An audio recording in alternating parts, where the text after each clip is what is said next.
Ladies and gentlemen, fellow seekers of truth, builders of the future, we stand today at the crossroads of a battle deeper than code, a clash for the soul of Bitcoin, not a minor technical dispute, not a side debate in a dusty corner of GitHub.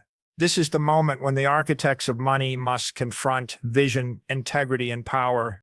Bitcoin is not just software, it is the ultimate experiment in digital sovereignty, incorruptible capital, freedom from monetary tyranny. And when we allow compromise at its core, we compromise everything.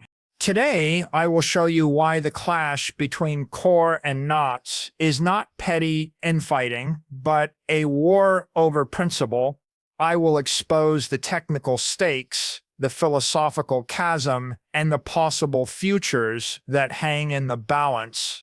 Bitcoin is not a toy, it's not a sandbox for experimentation or a playground for developers looking to make their mark. It is the hardest form of money humanity has ever created, a lifeboat in a sea of monetary corruption, engineered to carry civilization through storms of inflation, mismanagement, and political deceit. And yet today, there's a battle raging within the very heart of this creation, not over code, not over syntax, but over philosophy. It's a question that strikes at the core of what Bitcoin is meant to be. Is it money first, or is it a data platform? This question divides people not by technical skill, but by worldview. On one side stand those who believe Bitcoin's mission is clear and sacred, to be sound money, incorruptible, immutable, pure. On the other, there are voices who see potential beyond that, who imagine Bitcoin as a foundation for embedding data, storing digital art, recording contracts, or archiving information of every kind. They say, if you can pay the fee, you can use the block space. But this mindset misunderstands the essence of Bitcoin.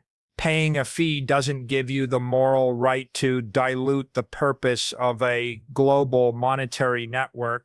Every block is sacred real estate, a scarce, finite space designed for the most essential transactions in the world. To fill it with arbitrary data, inscriptions, or vanity experiments is not innovation. It's pollution, it's graffiti on the cathedral walls of digital money. And once you allow that, once you let the network become an all-purpose database, you open the gates to chaos. The blockchain swells, node operators drop off, costs rise, decentralization weakens, and what remains is not freedom but fragility.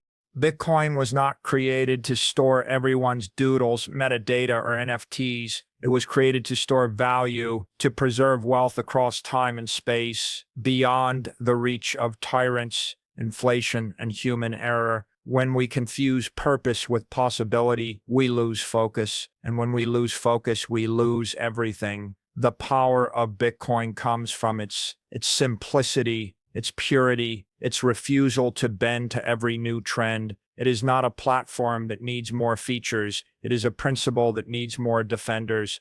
Look around the world. Currencies are collapsing. Nations are debasing their money at rates not seen in living memory. People are fleeing to Bitcoin because it is incorruptible, because it cannot be printed, seized, or censored. Every line of code in Bitcoin Core was written with restraint, with the discipline of an engineer who knows that every addition is a potential attack vector, every change a possible fracture in trust. That's not stagnation, that's wisdom. When you make something perfect, you don't keep tinkering with it, you protect it, you guard it, you treat it as sacred. And Bitcoin's architecture, with its limited block size, with its conservative policy, with its intentional resistance to change, is not a weakness. It is the shield that has preserved it through wars, attacks, forks, and endless waves of hype. It's what keeps it alive when every other crypto project falls to greed and complexity. Now, there will always be those who say, let's open it up, let's make it more expressive, let's allow people to inscribe whatever they wish.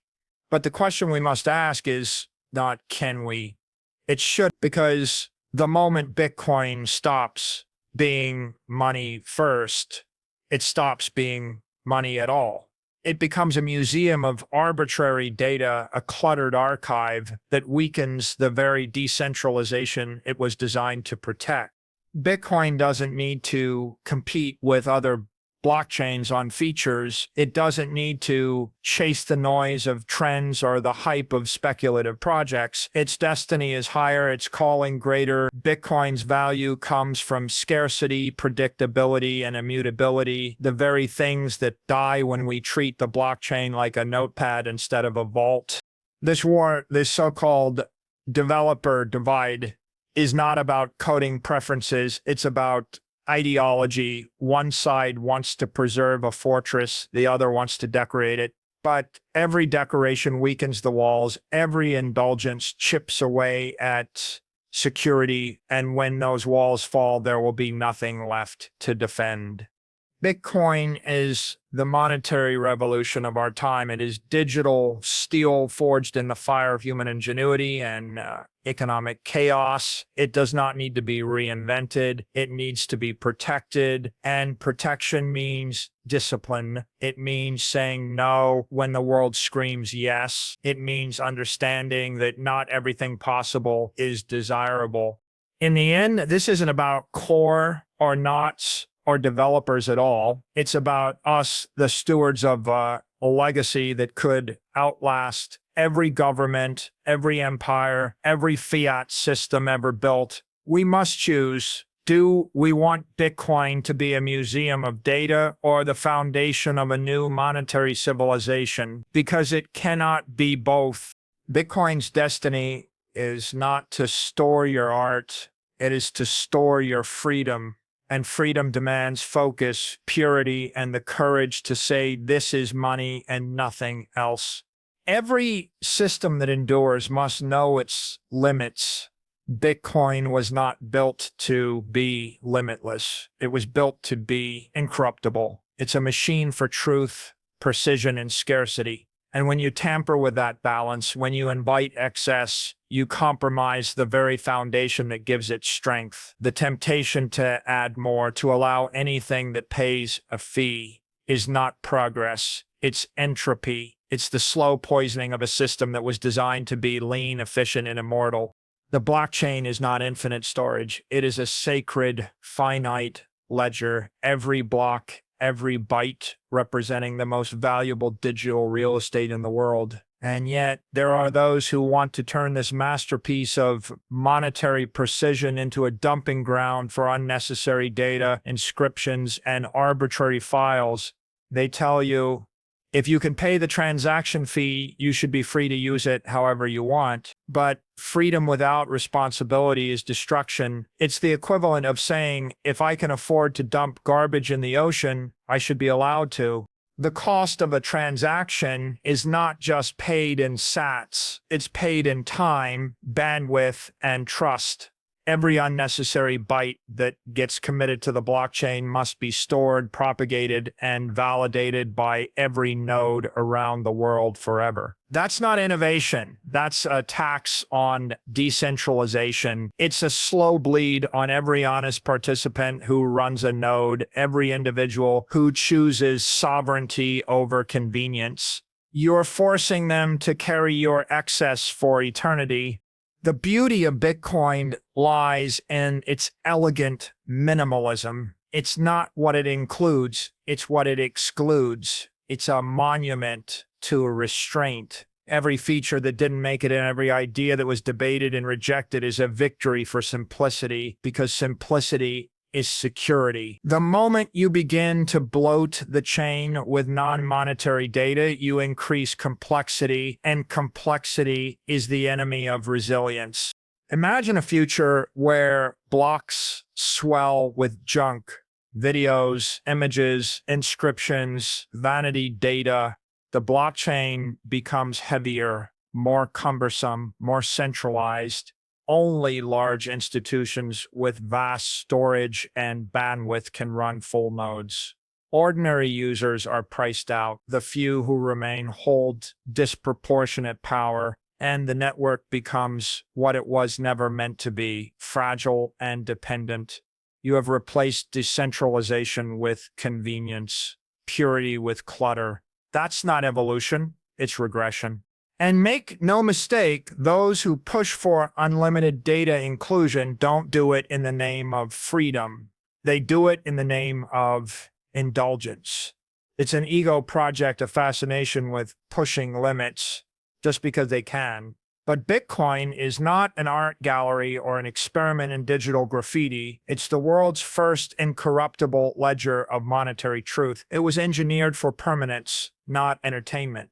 Every byte added to the blockchain increases the burden on the network. The propagation delay grows. The risk of orphan blocks rises, the hardware requirements expand, and decentralization erodes. The more data we store, the fewer people can afford to store it. And that means fewer eyes watching, fewer verifiers, fewer independent nodes. It's not a matter of ideology, it's mathematics. More data equals more cost. More cost equals fewer participants. Fewer participants equals more control for the few and less freedom for everyone else. The chain must remain light. It must remain optimized for security, not vanity. Bitcoin's value is not in how many use cases you can cram into it. It's in how faithfully it performs. One, the preservation and transfer of value without trust. If you corrupt that purpose with noise, you create attack vectors, you create opportunities for spam, for denial of service, for degradation. What happens when malicious actors flood the network with arbitrary data just to choke the mempool? What happens when transaction fees skyrocket, not because of economic demand, but because of data abuse? The poor are priced out, the ordinary user is sidelined, and the very mission of Bitcoin, financial inclusion through freedom, begins to crumble. The answer is discipline.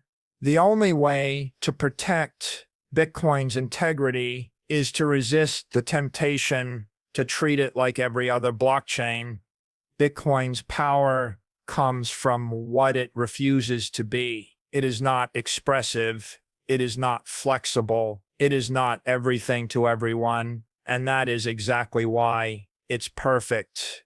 If you want to play with data, build on top of it. Use sidechains, layers, protocols that inherit Bitcoin's security without corrupting its base, but never touch the foundation.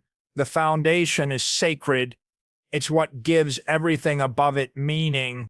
This is not a debate about technology. It's a test of character. Can we, as a community, exercise restraint in an age that glorifies excess? Can we value efficiency over experimentation, clarity over chaos, function over flair? Because if we cannot, Bitcoin will fall the same way every great system has fallen, not from external attack, but from internal decay. Bitcoin's greatness lies in its purity. It thrives not because it does everything, but because it does one thing perfectly. And to protect that perfection, we must reject the noise, resist the bloat, and remember the principle that built this network in the first place: less is more, and purity is power. Every civilization eventually faces the question of power: who leads, who decides, and who guards the guardians. Bitcoin is no different. It may be built on mathematics and code, but behind every line of that code are human beings, fallible, emotional, and driven by belief. And when belief collides with power, governance becomes the battlefield. The struggle for Bitcoin's direction is not fought with swords or votes, but with commits, nodes, and consensus. Yet make no mistake, it is still a struggle for control. Bitcoin was designed to be leaderless, a system where truth emerges from computation, not authority. There is no CEO, no boardroom, no central committee, but the absence of visible leaders does not mean the absence of influence. Influence hides and defaults. in the software most people download and the decisions made quietly by a handful of developers whose fingerprints shape the rules the world runs on. It's subtle, almost invisible, but in a system built on code, control of that code is power, the rarest and most dangerous kind. The question then is not whether Bitcoin has governance, but what kind. Is it open, distributed, and accountable, or silent, centralized, and opaque? True neutrality is not achieved by pretending to have no opinion. True neutrality is achieved by refusing to impose one. But the moment a developer changes a default policy, enforces a limit, or removes a feature, they are not just writing code, they are writing law. The blockchain is a constitution, and those who shape it are its lawmakers. The genius of Bitcoin lies in its balance, power diffused across miners, developers, and node operators. No single group can dominate the network unless others consent. Yet over time, convenience creates hierarchy. Users tend to trust the default client, the most recognized software, the version that just works. Slowly, silently, a majority begins to follow a single path, and that path becomes the standard. Consensus turns into conformity, and in that conformity lies the seed of centralization. It is easy to say that anyone can fork the code, but forking is not freedom, it's fragmentation.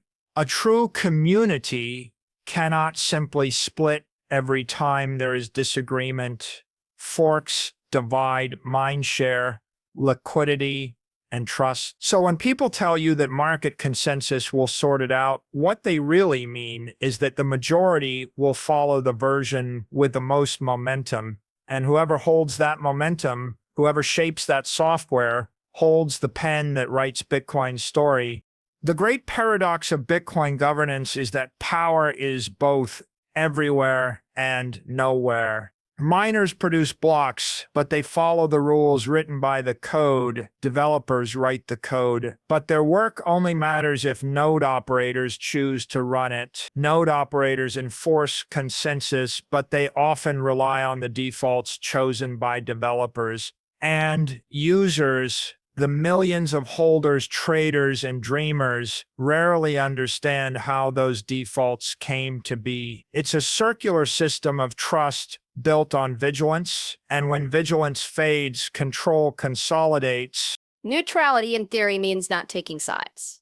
But in practice, neutrality requires courage, the courage to defend the rules from both innovation and manipulation. Some will tell you neutrality means allowing everything that can be paid for. Others will say neutrality means protecting the chain from abuse. But both positions are choices, and every choice defines the network's future. To do nothing is itself a decision.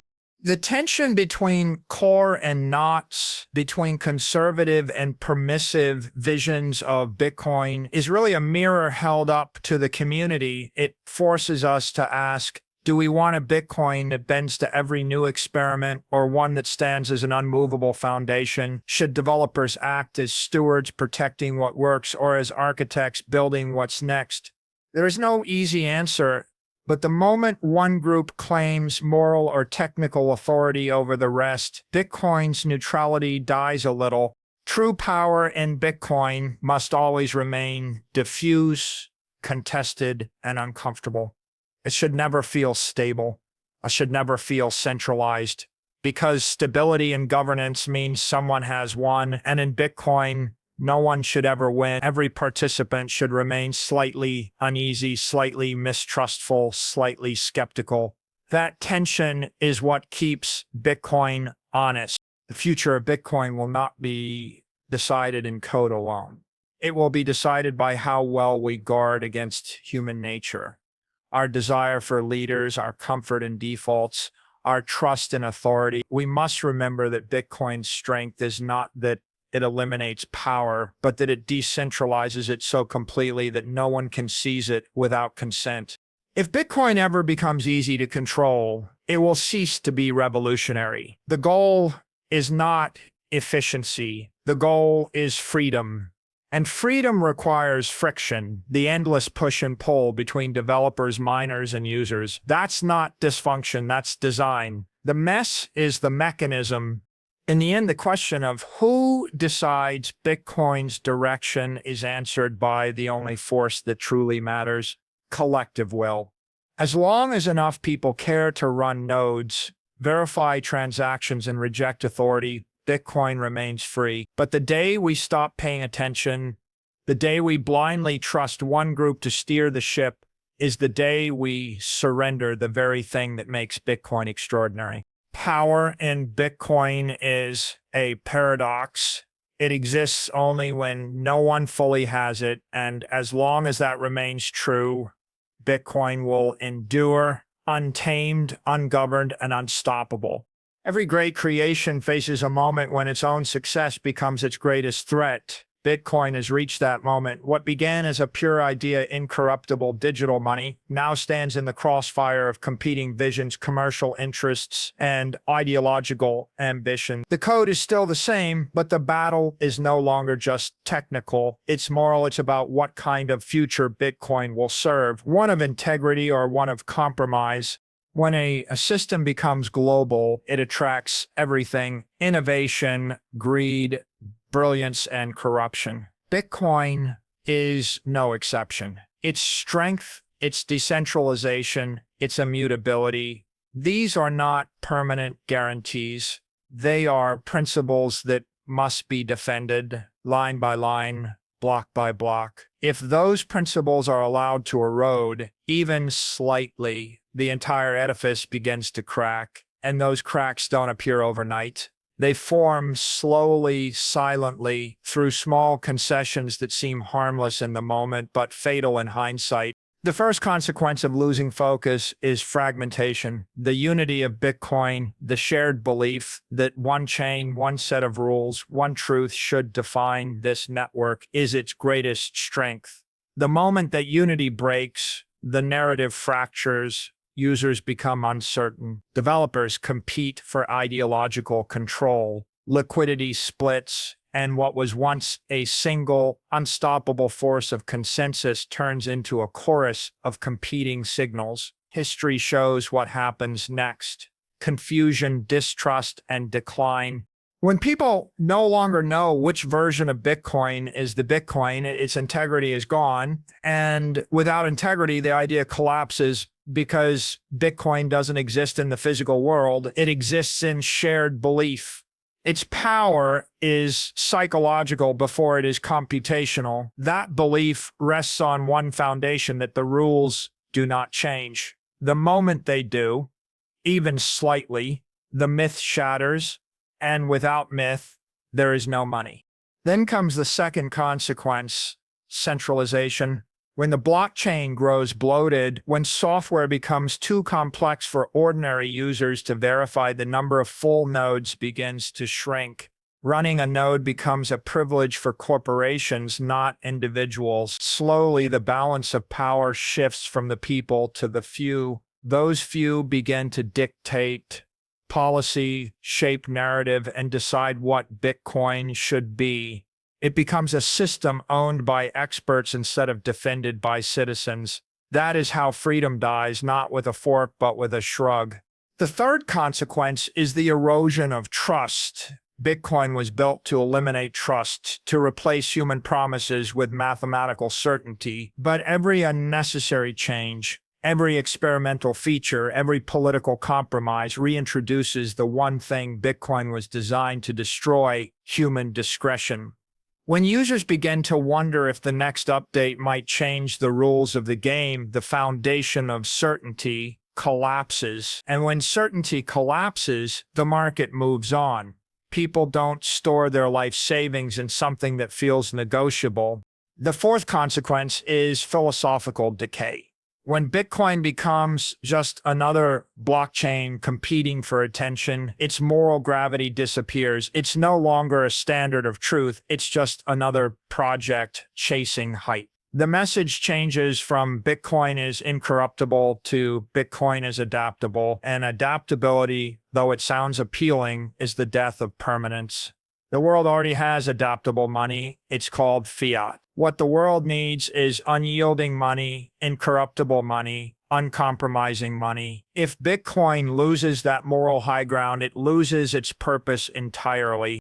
But perhaps the most dangerous consequence of all is distraction. Every hour spent debating features that dilute Bitcoin's focus is an hour not spent building education, infrastructure, and adoption. The mission drifts, the culture shifts, the community that once spoke of freedom and sovereignty begins to sound like every other tech movement, obsessed with updates, chasing trends, addicted to change. That's how revolutions die, not with opposition, but with forgetfulness. Integrity is not a feature you can patch back in later. It's a one-time gift that once broken cannot be restored. The world watches Bitcoin not because it does everything, but because it refuses to compromise. Every nation, every corporation, every individual who touches Bitcoin does so because they believe it is different, immune to the corruption that consumes every other system. If that belief fades, Bitcoin becomes just another digital experiment waiting to fail. So the future depends on discipline. Discipline from developers to resist the urge to meddle, discipline from miners to uphold rules over profit, discipline from users to run nodes, verify truth, and never outsource judgment. Bitcoin's future will not be decided by innovation. It will be decided by integrity. The network will survive every attack except the one that comes from within. If Bitcoin remains pure, if it resists the temptation to become everything to everyone, it will outlast all. It will stand as the bedrock of a new financial civilization, one where money is not controlled by kings, banks, or algorithms seeking convenience, but by immutable code and collective conviction. But if it falls to compromise, if it trades its permanence for popularity, then the dream dies. The revolution dissolves into history as another great idea undone by its own success. The choice is ours to guard the fire or to watch it fade, because the integrity of Bitcoin is not just about protecting code, it's about protecting truth itself. And if we lose that, we lose far more than money. We lose the last honest ledger humanity will ever have.